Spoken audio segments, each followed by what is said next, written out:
사랑하는 새소망 지체 여러분, 지난 한 주간도 주 안에서 평안하셨습니까? 오늘 말씀은 예수님의 일하심, 예수님의 사역의 시작, 마태복음 4장 12절, 17절 말씀입니다. 2월 첫째 주 말씀입니다. 마태복음 4장 12절부터 17절까지 말씀 함께 읽도록 하겠습니다. 예수께서 요한이 잡혔음을 들으시고 갈릴리로 물러가셨다가 나사렛을 떠나 스불론과 납달리 지경 해변에 있는 가브나움에 가서 사시니 이는 선지자 이사야를 통하여 하신 말씀을 이루려 하심이라. 일러스되 스불론 땅과 납달리 땅과 요단강 저편 해변길과 이방의 갈릴리여, 흑암에 앉은 백성이 큰 빛을 보았고 사망의 땅과 그늘에 앉은 자들에게 빛이 비추었도다 하였느니라. 이때부터 예수께서 비로소 전파하여 이르시되 회개하라, 천국이 가까워 왔느니라 하시더라. 아멘. 우리 사랑하는 지체 여러분, 지난 한 주간도 주 안에서 평안하셨습니까? 동영상으로 예배를 드리시는 분들 얼굴을 뵙고 이렇게 설교하지 못하게 되어서 좀 안타깝습니다. 조속히 얼굴을 보고 함께 예배드리는 날이 빨리 오기를 바랍니다. 한번 우리 같이 합시다. 예수님은 우리를 사랑하십니다. 예수님은 우리를 사랑하십니다. 아멘. 오늘 본문은 세례 요한이 잡혀갔다. 왜 잡혀갔느냐 하면은 헤롯 대왕의 둘째 아들인 헤롯 안디바가 자기의 동생 빌립의 아내 헤로디아를 아내로 삼았습니다. 동생의 아내를 뺏어서 자기 아내로 삼았다는 거죠. 그래서 세례 요한이 하나님의 뜻이 맞지 않다 그러면서 막 지적했죠. 그러자 이 세례 요한을 갖다가 잡아가 버렸습니다. 그런데 예수님의 사역이 그때부터 시작되었다는 것입니다. 왜냐하면 세례 요한의 사역이 끝나고 예수님의 사역이 시작된 것입니다. 우리가 보면은 이 세례 요한의 사역의 주된 외침이 뭡니까? 회개하라, 천국이 가까이 왔느니라, 그렇게 말씀했습니다. 그런데 오늘 본문에 이제 예수님의 사역을 시작하면서 예수님의 사역의 시작이 뭐냐면 회개하라, 천국이 가까웠느니라, 똑같이 말씀하고 있습니다. 그런데 이 똑같은 말씀, 다른 내용, 엄청난 차이가 있습니다. 그게 뭐냐면은 세례 요한이 회개하라, 천국이 가까이 왔다라는 것은 예수님이 오실 때가 다 됐다. 이제 하늘나라가 시작될 것이다. 회개하고 맞이할 준비를 하자. 그러나 예수님이 말씀하신 회개하라, 천국이 가까웠다라는 것은 무엇을 말씀하시느냐 하면은 나를 통해서 천국이 이미 왔다. 이제 천국이 완성될 것이다. 회개하고 천국을 맞아들이자. 이제 하늘나라의 시민이 되자. 이런 말씀입니다. 그래서 예수님이 가까이 왔다라는 이 말씀은 시작되었다, 완성될 것이다, 이런 의미입니다. 그래서 이 본문을 잘 살펴보면 예수님의 사역이 무언가를 우리가 알 수가 있습니다. 예수님의 사역이 이제 딱 시작됨으로써 예수님의 사역이 무언가를 딱 알 수가 있는데, 그 예수님의 사역은 우리 인간을 위한 사역이기 때문에 그 사역에 혜택이 있는 것입니다. 그 혜택을 누가 보았습니까? 우리가 보았다는 것입니다. 그리고 우리가 혜택만 보고 맙니까? 그 혜택은 우리에게 책임이 있고 사명이 있는 것입니다. 그래서 우리는 예수님처럼 사역하는 그런 사역자가 된 것입니다. 예수님의 사역이 우리의 사역이 된 것입니다. 그래서 우리는 이 땅에 무엇을 하며 어떻게 살아야 하는가를 오늘 이 본문을 통해서 볼 수가 있습니다. 우리가 사역이라는 말을 이렇게 하면은 뭔가 해야만 복을 받는다 하는 그런 율법이 아닙니다. 이렇게 함으로 예수님의 사역으로부터 받은 혜택, 그 주님이 주시는 그 풍요로운 삶, 축복의 삶을 누리는 삶이 되는 것입니다. 예수님의 사역을 함으로 우리는 그것을 누리게 된다는 것입니다. 사역하지 않으면은 누리는 것도 없는 거죠. 그래서 이제 여러분들이 이 말씀을 잘 묵상하고 여러분들의 사역을 찾으시기 바랍니다. 그리고 여러분들이 찾아야 될 그 복된 삶을 회복해서 잘 누리는 여러분 되시기를 주님의 이름으로 축복합니다. 아멘. 첫째, 우리가 회복된 사역, 누려야 될 사역이 뭐냐? 예수님과 함께 살면서 복음을 전하는 것입니다. 함께 살면서. 그러면은 가브나움의 기적이 우리를 통해서 일어나는 것입니다.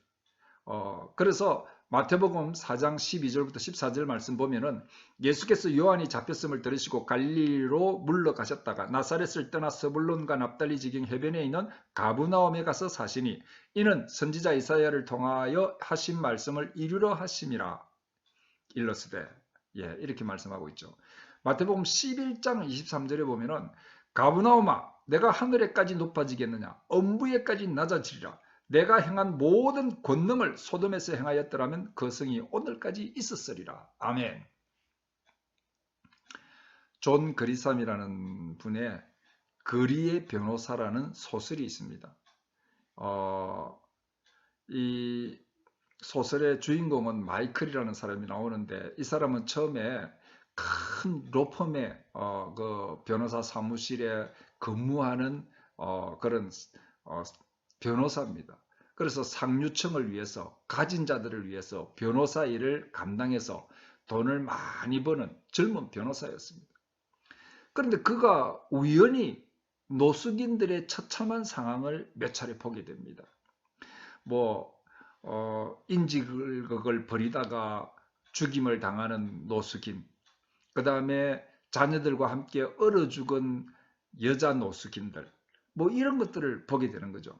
그리고 또 그들을 돕는 인권 변호사를 만나서 또 도전도 받습니다. 그래서 잠시 처음에는 자원봉사로 노숙인들을 돕다가 아예 자기 회사에 사표를 내고 거리의 노숙인들을 위한 변호사로 나서는 과정을 그린 소설입니다.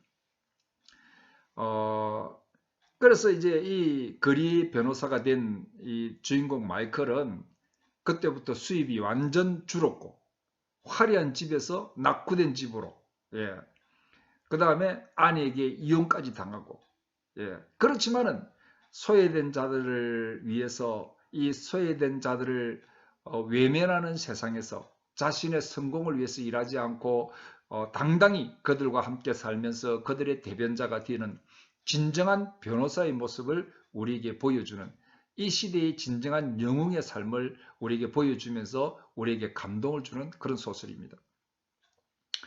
여러분, 저는 이 소설을 줄거리를 이렇게 딱 보면은요, 예수님의 모습을 그대로 보여주는 겁니다. 하나님의 아들, 결코 이 땅에 와서 그렇게 살 필요가 없는 하나님의 아들이 소외된 곳에 오셔서 함께 사시고 그들을 위해서 사역하신 것을 가장 잘 보여주는 것입니다. 예수님은 이 땅에 하나님 나라를 건설하러 오셨습니다. 그러면은 그 시대에 가장 정치적, 종교적 중심지인 예루살렘에서 왕의 사역을 시작하시고 또 예루살렘에 살면 얼마나 좋겠습니까? 그런데 가브나움에 사시면서 그 일을 하셨다. 왜일까요? 가브나움이 어떤 것인가를 우리가 알아야 됩니다. 그러면 예수님의 뜻을 알 수가 있어요. 가브나움은 갈릴리 북쪽의 해변에 있었고 그 시대의 무역로의 교차로였습니다. 그래서 그 지역의 업과 상업의 중심지였어요. 세관도 있고 로마 군대의 주둔지도 있었습니다. 경치도 아름다운 곳이었습니다. 예수님이 그래서 그곳에 간 것은 아닙니다. 예수님이 세리온이 붙잡히니까는 겁이 나서 간 것도 아니고 그곳에 간 것은요, 성경에 이 가브나움을 어떻게 평가하고 있느냐 하면은 흑암에 사는 백성들이 있는 사망의 땅이었다. 이렇게 말씀하고 있습니다. 왜냐? 고대로부터 이방인의 지배를 받던 곳이고 혼합 종교의 제사가 성행하던 곳이기 때문입니다. 그래서 유대인들은 이방의 갈릴리라고 불렀습니다. 다시 말해서 가브나움이 위치한 갈릴리 지역은 유대인들에게는 수치스러운 곳이고 영적으로 어두운 곳입니다. 가장 힘든 곳입니다. 소외된 곳입니다. 그래서 이사야 선지자는 이사야 9장 1절 2절에 이렇게 말씀하고 있습니다. 전에 고통받던 자들에게는 흑암이 없으리로다. 옛적에는 여호와께서 스불론 땅과 납달리 땅이 멸시를 당하게 하였더니 후에는 해변길과 요단 저쪽 이방의 갈릴리를 영화롭게 하셨느니라. 흑암에 행하던 백성이 큰 빛을 보고 사망의 그늘진 땅에 거주하던 자에게 빛이 비추었도다 라고 말씀하고 있습니다. 예수님은 사람들이 가장 수치스러워하고 예민하고 어둡고 암울한 곳에서 사역을 시작하셨다는 것입니다. 정치 종교의 중심지가 아니라 소외되고 비참하고 어두운 곳에서 함께 사시고 그 땅과 함께 있기 위해서, 그들과 함께 있기 위해서 이 땅에 오셨다 하는 것을 보여주시는 것입니다. 예수님의 그 메시지, 그 뜻을 여러분들이 이해하시겠습니까? 나는 세상의 중심에 사는 잘난 사람과 대접받는 사람과 함께 살려고 이 땅에 온 것이 아니다. 소외당하고 비참하고 어두운 자들과 함께 살려고 이 땅에 왔다. 이렇게 말씀하시는 것입니다. 그래서 예수님은 가버나움의 땅에 있는 그들과 함께 살았습니다. 그리고 엄청난 기적을 베푸시면서 천국을 선포하셨습니다. 그래서 예수님은 그곳에서 귀신을 쫓아내고 열병을 고치고 중풍병자를 고치고 죽은 자를 살리시고 엄청난 사역을 다 했지만은 그 가버나움 사람들은 끝까지 예수님을 거부했습니다. 왜요? 그들은 너무 교만했습니다. 그래서 마태복음 11장 23절에 뭐라고 말씀하고 있습니까? 가버나움아, 네가 하늘에까지 높아지겠느냐? 음부에까지 낮아지리라. 내게 행한 모든 권능을 소돔에서 행하였더라면 그 성이 오늘까지 있었으리라. 이렇게 말씀하고 있습니다. 사랑하는 새소망 지체 여러분, 예수님은 철저히 배신당하고 거절당하셨지만은 가장 소외당하고 어두운 곳에 함께 살고 그들과 함께 살면서 엄청난 기적을 베푸시면서 그곳에서 천국을 선포하셨습니다. 그 예수님은 지금도 세상의 중심에 서지 못하고 소외당하고 어두운 곳에 사는 우리와 함께 살고 계시는 것입니다. 엄청난 기적을 보이시며 함께 살고 계십니다. 그런데 우리는 끝까지 교만해서 고집부리고 온전한 순종을 못하는 그런 우리입니다. 그렇지만 우리 주님은 우리를 포기하지 않으시고 우리와 함께 삽니다. 예, 사십니다. 여러분, 이 사실을, 이 진리를 우리가 안다면, 깨닫는다면 이제 우리는 달라져야 됩니다. 이제 우리의 마음이 어떻게 되야 됩니까? 낮아지고 또 낮아져서 십자가에 주님과 함께 철저히 죽어서 예수님과 함께 사시면서 우리를 통해서 기적을 베푸시면서 천국을 선포하시도록 우리의 몸을 주님께 드려야 되는 것입니다. 예. 그래서 존 그리삼의 그리삼의 소설에 나오는 거리의 변호사처럼 자신의 성공을 위해서 일하지 않고 소외된 자들과 함께 살고 그들의 대변자가 된 것처럼 우리도 이 세상 끝날까지 주님과 함께 살면서 주님의 뜻이 뭡니까? 어두운 곳에 사는 사람, 소외된 곳에 사는 사람들과 함께 살면서 그들을 구원하기를 원하셨던 이 주님의 뜻을 우리가 함께 이루는 거룩한 주님의 도구가 되고 거룩한 사역자가 되어서 살기를 바랍니다. 우리가 그렇게 살기를 주님은 원하고 계시고 우리는 그렇게 살기 위해서 구원받은 것입니다.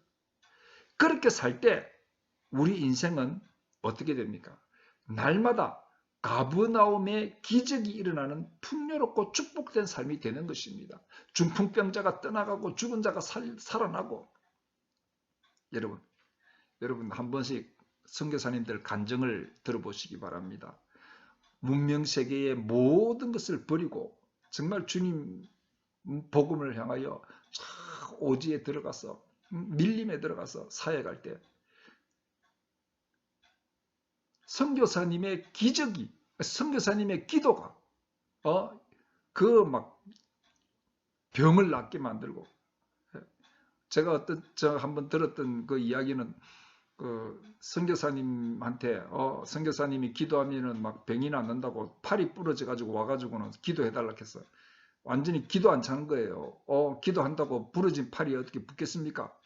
그런데 뭐 기도하러 왔으니까 선교사님이 이 팔을 붙들고 기도했는데 정말 그 팔이 붙더라는 것입니다. 그런 기적의 삶이 어디서 일어납니까? 이런 놀라운 축복의 삶에 우리가 동참할 수 있는 것입니다. 우리는 주님과 함께 이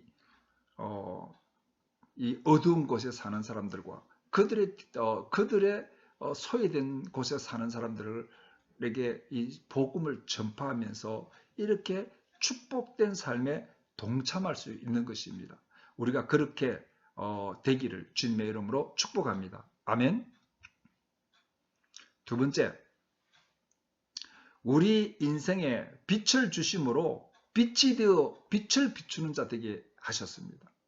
우리에게 빛을 주셨다는 것입니다. 그래서 우리는 뭐가 됐습니까? 빛이 되었습니다. 그래서 빛을 비추는 자가 되게 했다는 것입니다.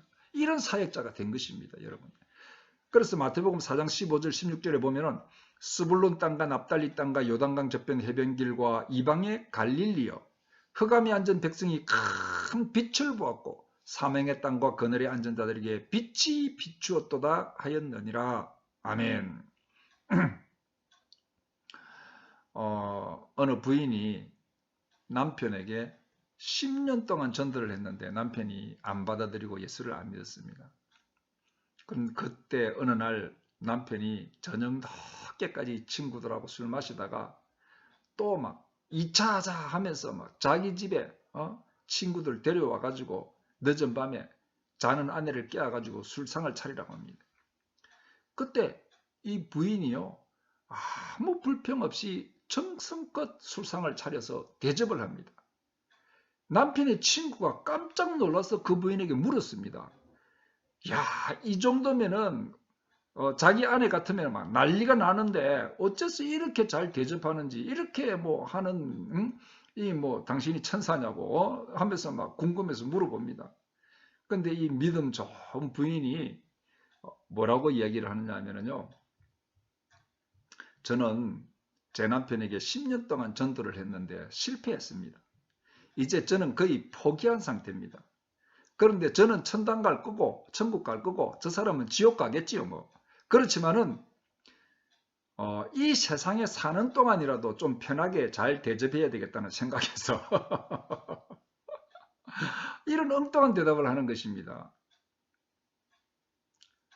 얼마 후에 이 두 남자는요 다 예수를 믿게 됐다고 합니다. 미래가 확실한 사람, 그리스도의 빛 안에 사는 사람은 삶의 질이 다릅니다. 약속된 미래를 바라보기 때문에 오늘의 생활에 문제가 되지 않습니다. 뭐 아프거나 건강하거나 돈이 많거나 없거나 뭐 더 좋은 영원한 세상을 바라보기 때문에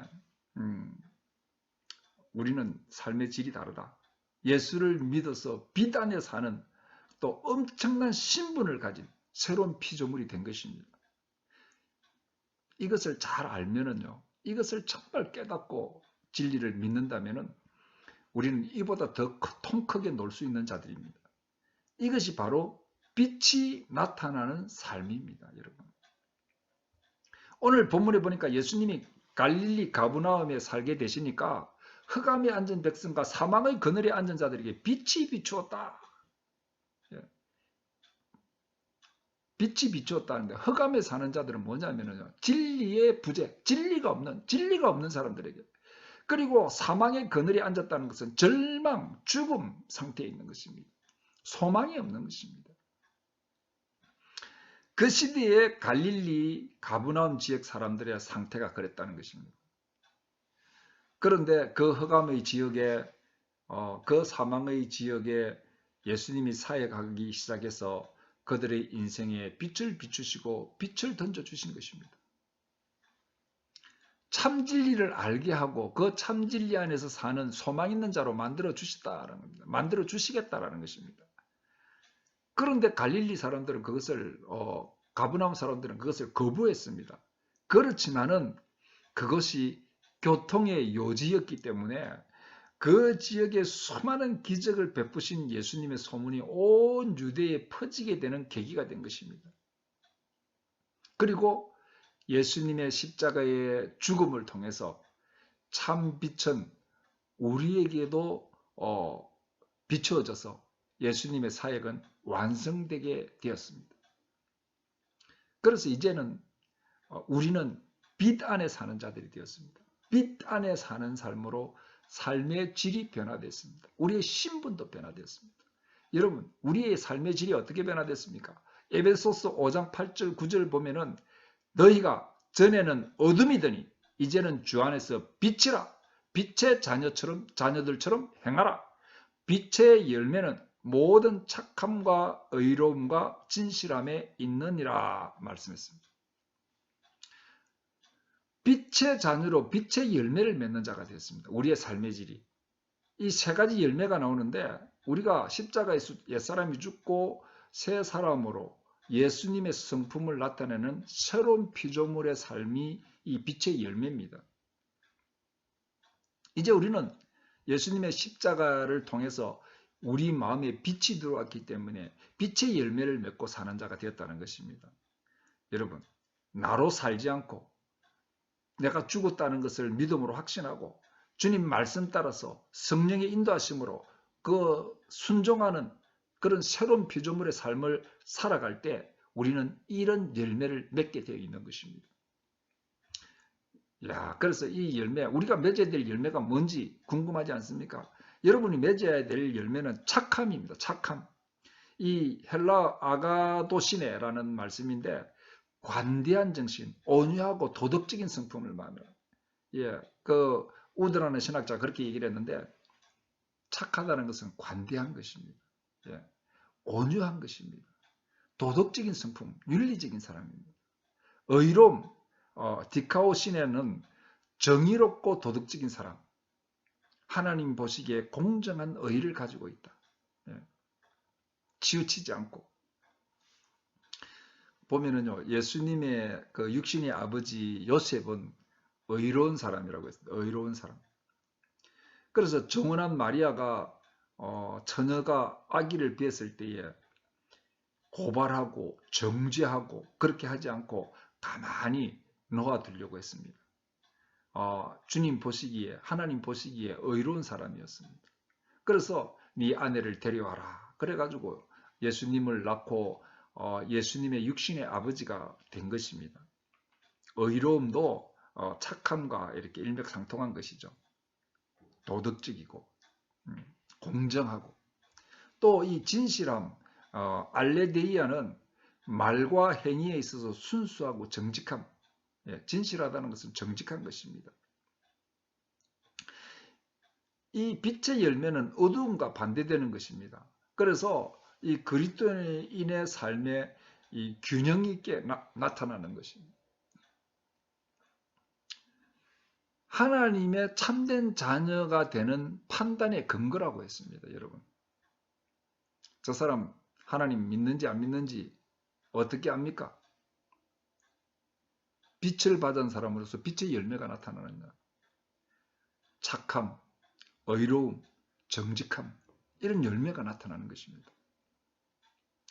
여러분들이 성령의 능력을 의지하고 여러분들이 이런 열매를 맺게 되시기를 주님의 이름으로 축복합니다. 아멘. 그런데 하나님은 이런 열매를 맺기 위해서 우리에게 4가지 신분을 주셨습니다. 그래서 어두운 세상에 빛을 밝히는 동시에 또 이 신분을 가지고 하나님의 이 탁월하신 경륜, 하나님의 이 놀라운 아름다운 역사하심을 자랑하는, 하나님의 덕을 자랑하는 자로 우리를 삼으셨다고 말씀하고 있습니다. 그래서 우리는 이런 존귀한 일을 하도록, 이런 빛의 열매를 맺도록 빛의 자녀로 삼으신 것은 그냥 삼으신 것이 아니고 우리에게 놀라운 신분을 허락해 주셨다는 것입니다.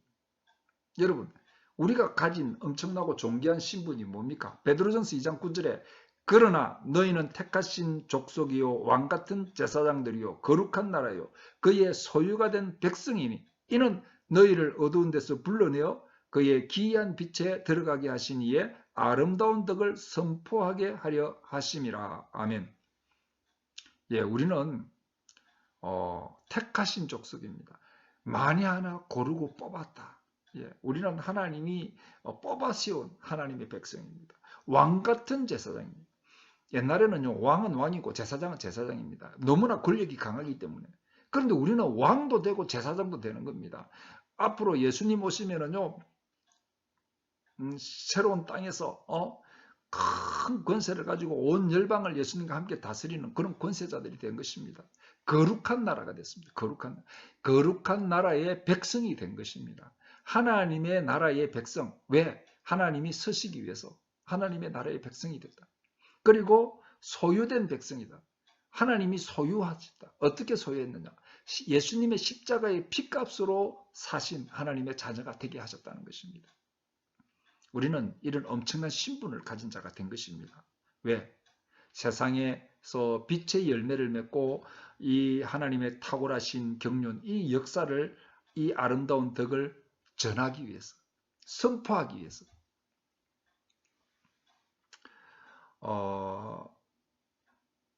그래서 오늘 예수님의 사역의 시작은 흑암과 사망의 땅에 있는 자들에게 빛을 비추었는데 사실은 이제 그 빛을 우리가 받는 자들이 되었습니다. 그래서 빛의 열매를 맺는 자들이 되었습니다.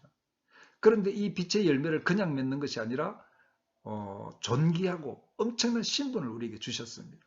그래서 우리가 그 일을 할 수 있도록 그 일을 맡기셨고 할 수 있는 능력도 주셨습니다. 사랑하는 지체 여러분, 우리는 내가 생각하는 그런 존재감 없는 자, 조그마한 실패로 인해서 패배감에 사로잡혀 있는 이름 없는 허약하고 연약한 그런 존재들이 아닙니다. 우리는 빛의 자녀들입니다. 엄청난 존귀한 신분에 가치 있는 존재들입니다.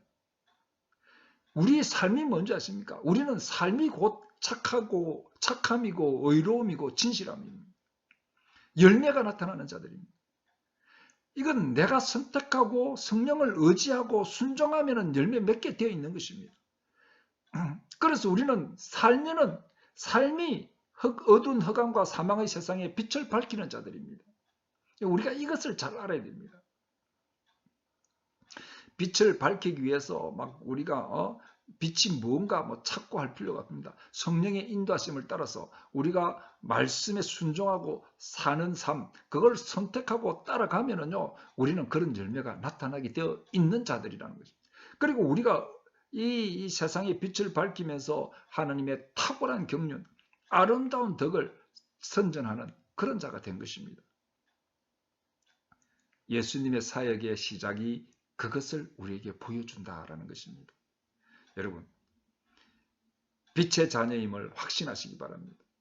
세상에 빛의 열매를 맺고 빛을 비추면서 그렇게 사시는 존귀한 삶이 되시기를 주님의 이름으로 축복합니다. 아멘.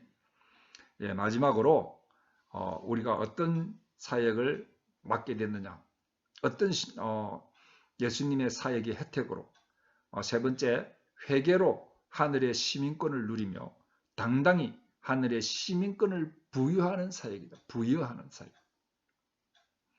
마태복음 4장 17절, 이때부터 예수께서 비로소 전파하여 이르시되 회개하라 천국이 가까이 왔느니라 하시더라. 아멘. 죽는 날까지 하늘을 우러러 한 점 부끄러움이 없기를 잎새에 이는 바람에도 나는 괴로워했다. 별을 노래하는 마음으로 모든 죽어가는 것들을 사랑해야지. 그리고 나한테 주어진 길을 걸어가야겠다. 오늘 밤에도 별이 바람에 스치운다. 윤동주 시인의 서시입니다. 서시. 하늘에 한 점 부끄러움이 없는 삶을 살겠다. 여러분, 얼마나 어려운 일입니까? 그런데 우리는 부끄러움을 느낄 때마다 우리의 삶을 돌아보면서 부끄러움이 없는 삶으로 방향을 전환해야 됩니다. 이것을 그리스도인은 뭐라고 하는지 아십니까? 회개라고 하는 것입니다. 예수님이 오늘 회개하라 천국이 가까이 왔느니라. 회개하라. 인생의 방향을 전환하라. 세상을 향해 가고 있는 자들아 방향을 전환해서 하나님의 나라로 방향을 전환해라. 그곳으로 가자. 갈릴리 사람들은 무시했고요. 예수님의 십자가의 죽음으로 온 인류에게 회개해서 인생의 방향을 전환하고 예수를 믿음으로 삶이 변화되어서 하늘나라의 시민권을 누리는 자가 되게 하셨습니다. 그 예가 바로 사도 바울입니다. 사도 바울은 유대교에 심취해가지고 막 예수 믿는 자 죽이려고 막 잡으러 다니고 그런 사람 아닙니까? 그러다가 예수님 만났습니다. 인생의 방향이 전환됐습니다. 그래서 어떻게 됐습니까? 예수를 전하는 자가 된 것입니다. 믿음으로 살게 된 것입니다. 그래서 예수님의 회개 사역이 열매 맺어서 회개한 바울은 하늘의 시민권을 가지고 그것을 누리면서 온 세상에 하늘의 시민권을 부여하는 선교 사역을 감당하는 자가 된 것입니다. 우리도 마찬가지입니다. 가버나움에서 시작한 예수님의 회개 사역으로 우리는 방향 전환의 사역이 열매 맺게 된 것입니다. 그래서 우리는 하늘의 시민권자가 돼서 천국을 누리는 자가 됐습니다. 그런데 이것을 누리는 것으로 끝이 아니라 우리는 세상에 복음을 전하며 하늘의 시민권을 부여하는 사역을 감당하는 믿음의 삶을 사는 것입니다. 아멘. 저 자신이 정말 세상을 향해서 브레이크 없이 달려가던 사람이었는데 정말 예수님을 만나고 회개하고 눈물로 회개하고 인생의 방향이 전환되었습니다. 너무나 그 큰 은혜와 사랑에 정말 이렇게 살 수 없다. 그래서 평생을 복음을 전하고 살자.